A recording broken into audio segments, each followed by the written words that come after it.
Je vous le disais, nous allons parler tout à l'heure d'environnement. On vous amènera à Avrancourt, mais nous parlerons également de santé. Oui, santé, nous sommes à la veille de la rentrée scolaire. C'est le moment de pouvoir réellement se concentrer, de faire le plein d'énergie. Et pour faire le plein d'énergie, il faut bien se préparer et se préparer nous envoie justement à lutter contre le coronavirus. C'est ce que nous dira tout à l'heure dans la chronique santé Angela Peidja. Mais avant de la retrouver, allons découvrir ce que nous réserve aujourd'hui le sage.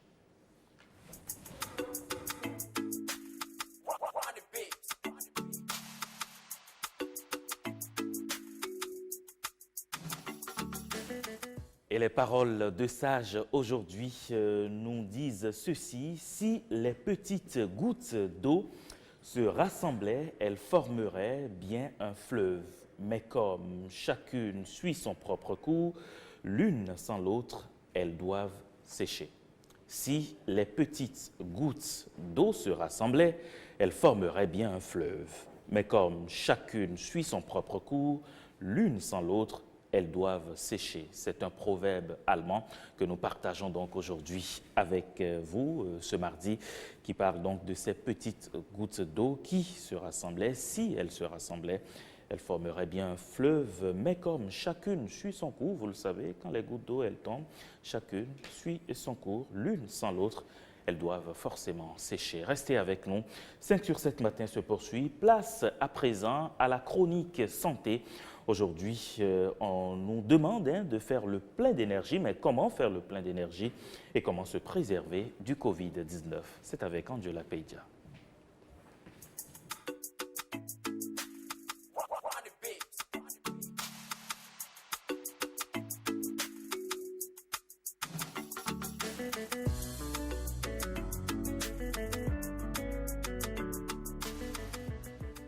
Merci Bruno Rotekpo, Arnaud Togbenon pour ces belles sonorités. Angela, bonjour. Bonjour Ricardo, vous allez bien? Ça va, super. Et vous-même? Moi, ça a été vraiment difficile de me réveiller ce matin. Vous avez perdu l'habitude depuis J'ai vraiment perdu cette habitude-là et avec, évidemment, les cheveux blancs, c'est difficile. Mais bon, on va y aller. Super. Parce que notre défi, c'est quand même de nous occuper de la santé des populations. Et vous l'avez dit dans la bande-annonce qui annonçait notre retour, que la santé, le bien-être des populations, de nos téléspectateurs vous préoccupait. Oui, ça nous préoccupe au plus haut point, donc c'est notre défi et nous allons le faire bien évidemment avec la complicité également de William Tchoki qui s'occupe de l'environnement. Absolument. Alors, mesdames, messieurs, c'est donc un plaisir de vous retrouver après ces vacances marquées par la Covid-19. Bonjour et merci de reprendre ce rendez-vous matinal de la santé. Aujourd'hui, nous allons nous occuper des enfants qui devront reprendre bientôt le chemin des classes et vous le savez, le coronavirus n'a pas pour autant disparu et donc nous devrions faire particulièrement attention à leur santé. Et entre autres aussi, nous parlerons des précautions à prendre pour assurer aux enfants une rentrée en santé. Donc nous parlerons de tout ce qu'il faut pour que les enfants fassent le plein d'énergie pour faire face aux instructions scolaires. Très bien, mais de quoi concrètement avez-vous envie de nous parler en premier ce jour? Alors, le premier point que je voudrais aborder, c'est un rapport avec le déparasitage. Ça s'appelle aussi la chimiothérapie préventive. Comme le nom l'indique, le parasite, c'est un micro-organisme qui vit aux dépens d'un autre organisme vivant. Voilà. Donc, généralement, il y a plusieurs parasites intestinaux qui vont compromettre le rendement scolaire des enfants. Pour vous citer quelques-uns, je parlerai par exemple de l'ascaris, de l'orcillure, de l'ankylostome, de l'amibe, de l'anguillule et de la bilharziose. Et généralement, nous l'appelons les vers. Ces parasites infectent les enfants parce que les enfants généralement traînent par terre, donc à cause des contacts qu'ils ont avec le sol, ça les infecte. Il y a également que ces enfants-là, parce que ces vers peuvent passer par la peau, on parle de transcutané, par exemple l'ankylostome. Il y a aussi que ces enfants-là vont prendre des eaux pas potables, et aussi les crudités. Donc les vers là vont les infester à travers l'eau non potable, à travers les crudités mal lavées. Et il existe des médicaments pour combattre ces maladies parce que lorsque ces vers infestent les enfants, on va assister par exemple à une diarrhée, c'est des troubles digestifs. Bien sûr, les infections digestives. Voilà, les infections digestives, la diarrhée, les douleurs abdominales. Mais ce que vous ne savez pas, c'est que ces vers-là aussi peuvent être responsables des toux sèches. C'est des quintes de toux qui embêtent les enfants la nuit et sans vraiment une fièvre. Et on se demande ce que les enfants ont. Donc ça veut dire que lorsqu'il y a les toux, il y a une irritabilité parce que entre-temps, c'est l'ascaris par exemple qui fait ça souvent. Quand l'enfant est très infesté par l'ascaris, ça passe des poumons au tube digestif et donc ça va provoquer des quintes de toux et l'enfant la nuit va passer tout son temps à tousser et finalement il ne dort pas. Le lendemain, quand il va au cours, il va somnoler. Voilà, il ne suit rien et ça induit la baisse de son rendement. Il y a aussi que même l'ascaris, ça va donner quelque chose de très grave. On parle d'occlusion. C'est une inflammation de la vésicule biliaire. Donc, il faut faire très attention à ces vers-là, même si, en fait, il y a des médicaments pour traiter ces maladies-là, il vaut mieux prévenir. Et pour prévenir, on parle de chimiothérapie préventive et c'est ça le déparasitage. Donc, il faut déparasiter les enfants bien avant la rentrée. Donc. Oui, mais justement, par rapport à ce point précis du déparasitage, quelle devrait être la périodicité? Alors, ce que je ne vous ai d'ailleurs pas dit, c'est que ces parasitoses-là vont donner aussi de l'anémie, par exemple l'ankylostome. Donc, comme on le dit, ce que vos enfants mangent, au lieu que ça leur serve, ce sont les parasites-là qui vont bouffer ça. Ah bon. Donc, par rapport au déparasitage, quelle est sa périodicité? Vous savez très bien qu'il y a des grands-mères qui vous diront de purger les enfants. Donc, il faut déjà faire la différence entre ce qu'on appelle la purge et le déparasitage. La purge, c'est un médicament qu'on donne aux enfants, c'est souvent les grands-mères qui le disent, et ça provoque la diarrhée chez les enfants là. Ça, c'est vraiment pas bien, c'est pas de ça que nous parlons. Le déparasitage, c'est le fait de débarrasser les enfants de ces vers-là dont je venais de parler. Donc, on va le faire, disons, tous les 2 mois ou alors tous les 3 mois sur conseil de votre médecin généraliste ou de la du pédiatre. Vous allez choisir le médicament qu'il faut, mais c'est l'albendazole surtout qu'on utilise, mais il vaut mieux prendre les conseils de votre pédiatre ou de votre médecin généraliste. Voilà. Alors, Angela Guya, la rentrée, c'est dans quelques jours, lundi prochain plus précisément, une rentrée sur fond de Covid-19. Comment préparer les enfants justement à aborder cette rentrée-là? Vous le dites si bien, vous savez, c'est bien la première fois que nous serons plusieurs, c'est-à-dire il y aura une grosse masse parce que l'année a été vraiment secouée et tout le succès que nous avons eu, c'est donc parce que entre-temps, on n'a pas mis tous les enfants ensemble. Vous voyez, on a saucissonné, mais cette fois, tout le monde ira au cours et il faut reconnaître que la Covid-19, elle n'a pas disparu par miracle. Donc déjà, il faut savoir que c'est vrai qu'au début de cette pandémie, on a dit que les enfants, ils n'étaient pas vraiment concernés, mais il faut remarquer qu'après, on a observé qu'il y a des enfants qui ont souffert de la Covid-19 et qui en sont morts. Donc il faut faire quand même particulièrement attention à la santé des enfants. Et donc, à ce propos, je suis allée poser la question à un médecin. Il s'appelle Dr Adeluka Possi. Voici ses réponses dans ce reportage. Une année scolaire décalée à cause de la Covid-19. Des vacances pas comme les autres. Parents, enseignants et écoliers obligés de réduire leurs déplacements et les contacts. Pendant les vacances, pour aller n'importe où, je me protège avec le cache-nez et je respecte les mesures barrières. Je me lave régulièrement les mains à l'eau et au savon.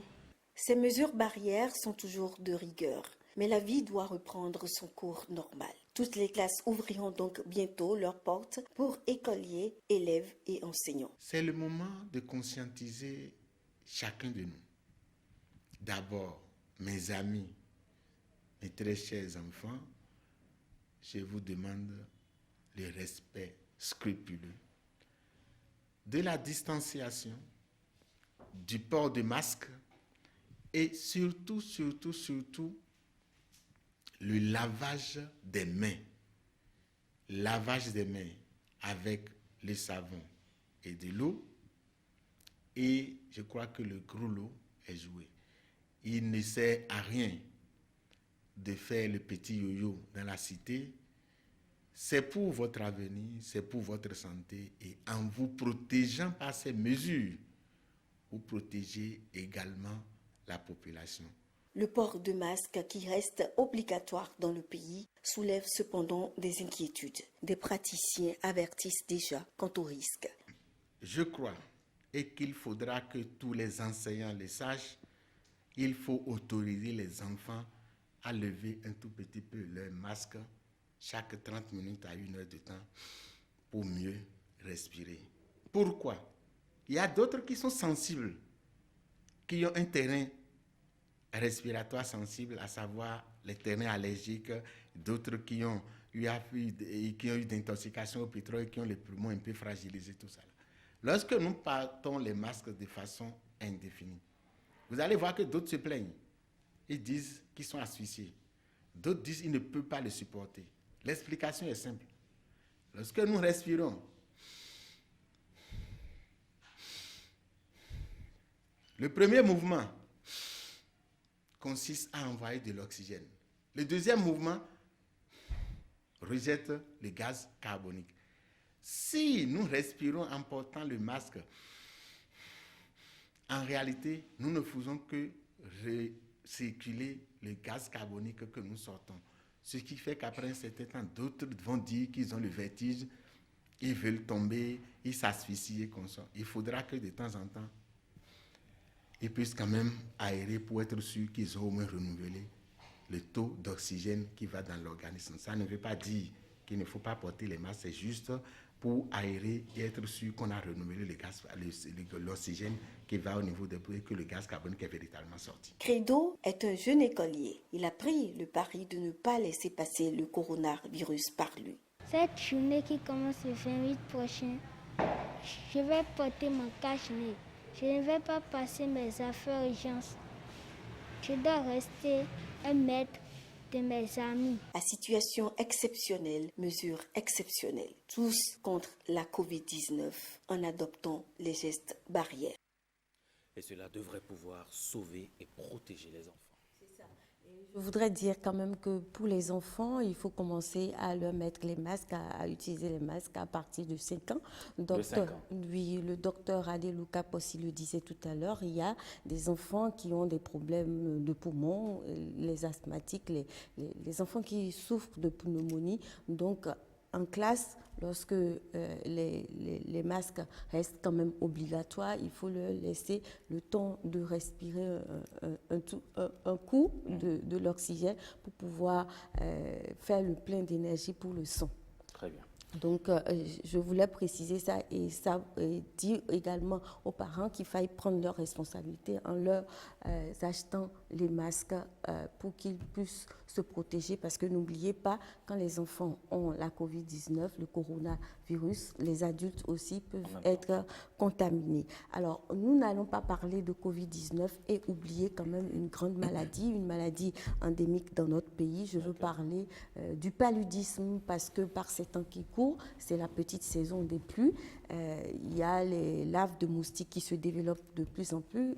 Choki parlera tout à l'heure des inondations et qui dit inondation dit également le développement, la multiplication d'un autre parasite qu'on appelle le Plasmodium falciparum. Lui, il est justement responsable du paludisme. Lui, on ne se débarrasse pas de lui avec le déparasitage, mais ce sera en dormant sous moustiquaire imprégnée à longue durée. Tous les enfants sous moustiquaire imprégnée. Ensuite, il faut faire le ménage autour de soi, c'est-à-dire avoir une bonne gestion des déchets ménagers pour qu'il n'y ait pas de pneus, de boîtes de sardines qui traînent. C'est dans ces choses-là que justement les moustiques vont se cacher et se développer. Donc, on n'oublie pas le paludisme. Et dès que l'enfant a une petite fièvre, d'accord pour baisser cette fièvre avec un antipyrétique à la maison, mais juste après, il faut courir à l'hôpital pour le prendre en charge, sinon l'anémie, et puis il y aura manque de sang parce que ces temps-ci, déjà, il n'y a pas de sang dans nos banques. Donc, je profite pour demander à toutes ces personnes qui peuvent donner du sang d'aller donner un peu de leur sang pour sauver ces enfants qui ont mal actuellement. Angela Akpeya, merci. Je vous ai pris tout votre temps. Non, je suis revenue. Pas du tout, pas du tout. Bon, vous savez bon, très bien que quand je commence avec la santé, bon, je ne sais pas m'arrêter. C'est une passion pour vous. Oui. Merci, Angela Akpeya. On va se retrouver mardi prochain. Oui. Très bien. Vous passez une excellente On journée. se retrouve déjà demain, non? Oui, demain. Oui, Ah, demain. Ou Bon, bien mardi pour parler vous santé. me virez Demain. pour demain? Non, si. Demain, dans nos assiettes. C'est ça. D'accord. Vous nous réservez de bonnes choses pour la rentrée, Oui, évidemment. de très Pour la bonnes rentrée choses. des enfants. Oui. D'accord. On prend le rendez-vous donc pour demain. Préparez-nous quelque chose De très bonnes. très intéressant comme d'habitude. Mhm. Merci, Angela.